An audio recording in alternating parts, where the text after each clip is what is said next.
Angin kencang dan hujan deras yang melanda kota Bajawa, ibu kota Kabupaten Ngada sejak kemarin sore, Senin 11 Maret, membuat warga takut beraktivitas di luar rumah, Selasa, 12 Maret 2024. Pantauan Tribun Flores, hingga pukul 10 WITA, jalanan seputaran kota Bajawa tampak sepi. Nyaris tidak ada warga yang berjalan kaki atau beraktivitas di luar rumah.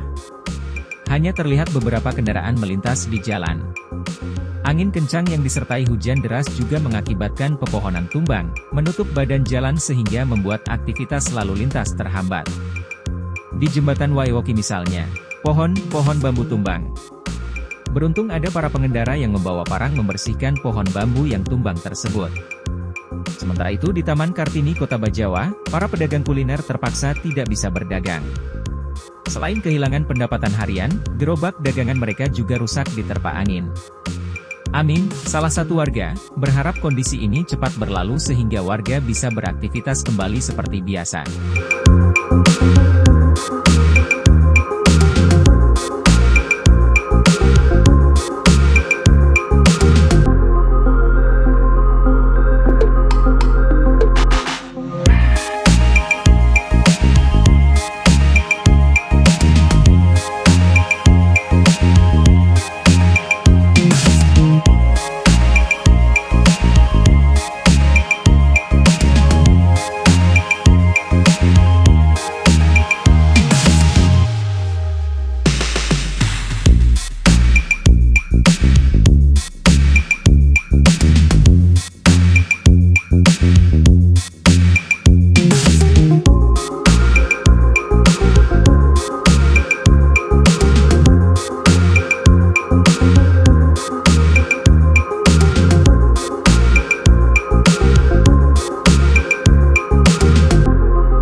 Download Tribun X sekarang, menghadirkan lokal menjadi Indonesia.